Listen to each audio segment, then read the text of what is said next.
Hey everybody, Ed here with the Digital Digest, and today I wanted to share with you guys yet another unboxing. This of course is the third generation iPad just released today.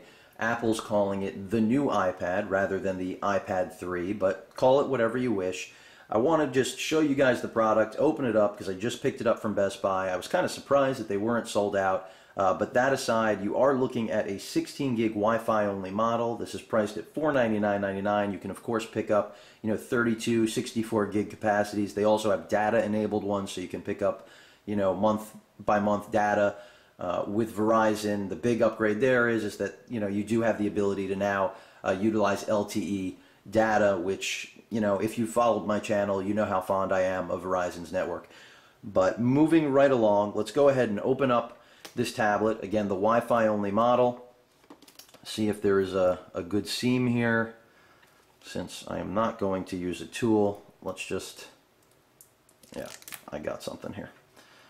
But really the chief, I think, motivation for anyone picking this up, if you had last gen's iPad, is really the display, because that's what Apple has really upgraded on this device. Because in terms of aesthetics, the tablet is very similar. You're looking at a 9.7-inch display, but instead of that 1024 by 768 resolution, you're now looking at over 2,000 pixels by 1536. So really bumping it up, and that is certainly a new standard when it comes to tablets. And Apple has not been shy about trying to make the rules in the game, and they've been very good at that. So it'll be interesting to see how this translates. So you can see really high gloss finish on the tablet. Everything pretty much looks identical to the previous gen.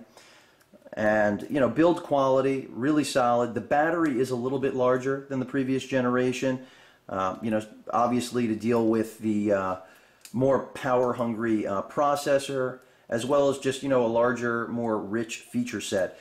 They did bump up the rear camera to a 5 megapixel camera that's also capable of 1080p video recording, so that'll be interesting to see how that fares, since obviously camera quality in tablets has begun to become far more important, at least on the spec sheet.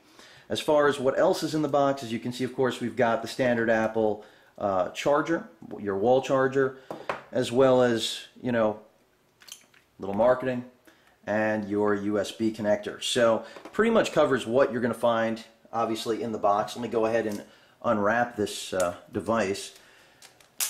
And again, that Retina display, will it carry over? It's a good question. Hopefully, again, like I mentioned before, it really does set a new standard. It's going to be interesting to see, despite claims right now of how powerful the quad-core graphics chip is, whether or not a device like this really can drive gaming at such a high resolution. Obviously, one of the great appeals of this higher resolution is for e-reading capabilities, and that'll be something I'll be reporting back to you guys. But on the whole, this is Apple's latest and greatest. But the key upgrades, again, as I mentioned before, resolution on the screen, a gig of RAM now rather than the original 512 on the iPad 2.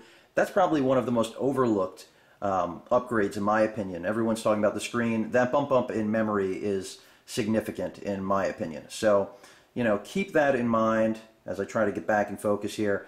Already collecting fingerprints, but, so I just look forward to spending more time with it and reporting back to you guys on whether or not Apple has really delivered on establishing another generation of what has been obviously the best-selling tablet in the world. If you guys have any questions or comments, please feel free to post them. And of course, as usual, please feel free to subscribe. Later.